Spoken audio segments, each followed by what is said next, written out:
Good morning, students. Today we are going to discuss about the premiums and bonuses. Premium is the price that the policyholder has to pay in order to get the benefits under the insurance policy. Premium can be paid in the following ways. One payment is made, that is single premium. Once in a year payment is made, yearly premium. Twice in a year, half yearly premium. Four times in a year, quarterly premium, monthly premium, or directly from the salary the amount of premium can be deducted. This scheme is referred as salary savings scheme. Single premium is not very common. Generally, people prefer to pay yearly, half yearly, quarterly, or monthly premium. If one premium is not paid, the policy is treated as lapsed and the policy holder will not get the expected benefit from the policy. There is one more scheme referred to as salary savings scheme, wherein the premium is deducted from the salary and hence the default in the premium is avoided. For calculating the above premium, insurance companies provide a table. This table contains plan wise, age wise, term wise premium per thousand sum assured. Computation of the amount of premium. Risk premium is the premium that is required, that is as per the age of a particular individual. The risk premium is computed or as per the risk attached with the life of a certain individual. Out of the risk premium, the interest amount is deducted. That is, if the premium amount is invested somewhere, then interest will be earned by the insurance company, and that amount is deducted. A net premium is arrived. Then loadings are added, that is the extra clerical expenses, administrative costs which are required to be incurred by the insurance company are added and we will arrive at the amount of office premium. Out of the office premium, rebate for the large sum assured and rebate for the mode of payment are deducted and extra premium is added. So we will arrive at premium paid by the policy holder per thousand of the sum assured. Risk premium, the cost to meet the death or meet the risk of death for 1 year at a particular age is called risk premium. Mortality tables give the data related to the death of various ages. The mortality table is used by the insurance offices to compute risk premium. The risk premium is adequate to pay the claim if all the policies are term insurance policies for 1 year. Example of mortality table is given below. In this example, we find that the rate of the death up to the age of 5 is quite high. Then it reduces up to the age of 15 years. At the age of 20, again it is high. Then it continuously rises till the age of 100 years. This happened because the rate of infant death is high in India, and at the age of 15 to 20 years, bad habits of smoking, etc., increases the death rate.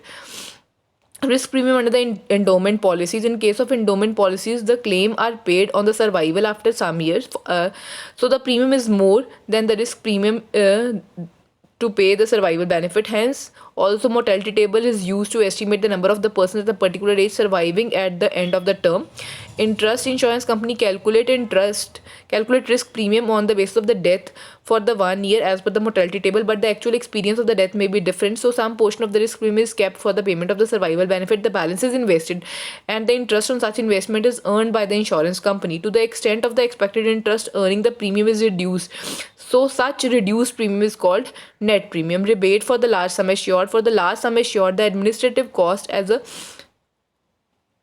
portion as a proportion of the premium would be less because many expenses like clerical cost, printing cost, etc. remain constant. So the insurers give the rebate on the large sum assured. This rebate is deducted from the premium for the given age quoted in the table given to agents.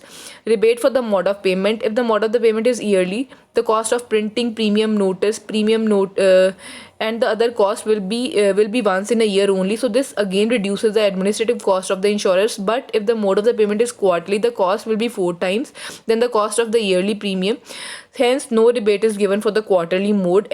Similarly, extra premium will be charged for the monthly premium. Loading means expenses, administrative expenses, the salary to the clerk, printing of policy, cost of the paper stamps, and other office expenses are the administrative expenses. Contingencies. Some unexpected events like earthquake, epidemic, riots, war can raise the number of death claims than the normal. To meet these contingencies, premiums are loaded suitably.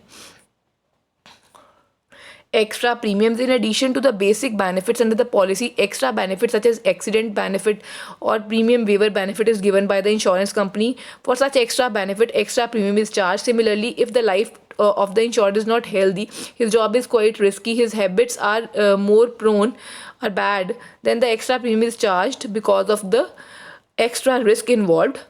calculation of age, the premium changes as the age changes. So at the lower age the premium will be quite lower, as the as the risk of the death at the lower age is quite less. The risk of death at the higher age is more, hence the premium amount is quite more.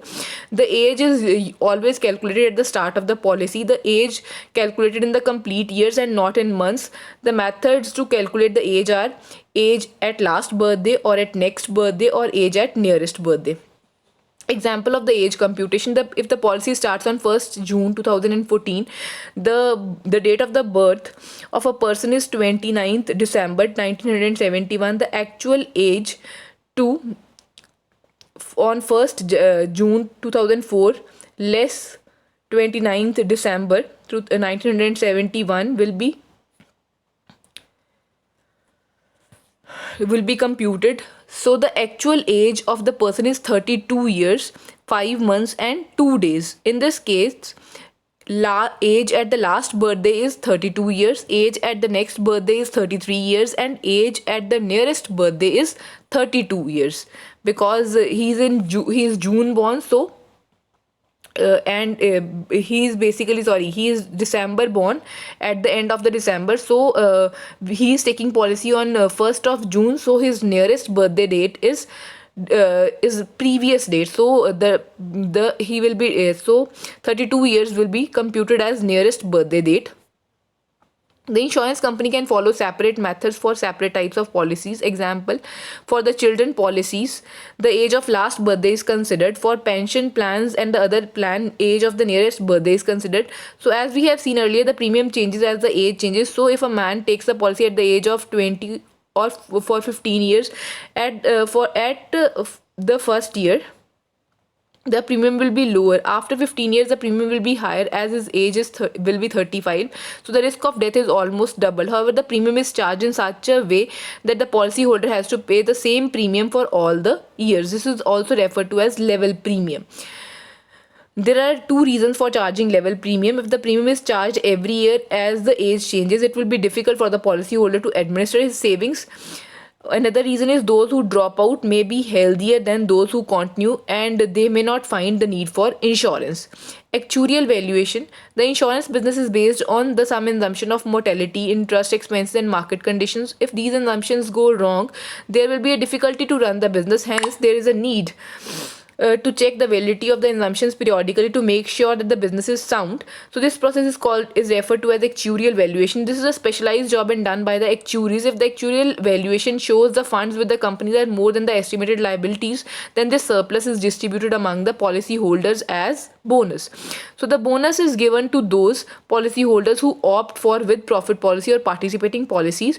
Those who opt for without profit or non-participating policy do not get the bonus. By paying the little higher amount for the bonus in the premium for the existing benefits, the policy holder is entitled to bonus. The bonus is declared in such a way that the policies which have contributed more to the surplus get more bonus. There are three types of policies: simple reversionary bonus, compounded reversionary bonus, interim bonus, and terminal or final additional bonus. Simple reversionary bonus: the bonus is added to the sum assured every year. Like if the bonus is 3,000 in the first year, then 50,000 in the 50,000 3,000 is added, that is 53,000. Next year in the 3,000 again 3,000 will be added as bonus, and the amount will be 56,000. In the compounded reversionary bonus, the bonus is added to the total sum assured and to the bonus as well, bonus of the last year, that is 50,000 plus 3,000, 53,000 bonus will be given to the at the amount of 53,000 in the next year. Interim bonus is the bonus paid for the part of the policy year from the date of the commencement of the policy to the date of the claim. Terminal or final additional bonus: it is paid at the time of the settlement in addition to the usual bonus where the policy is in force for 15 years. I hope it is clear to you.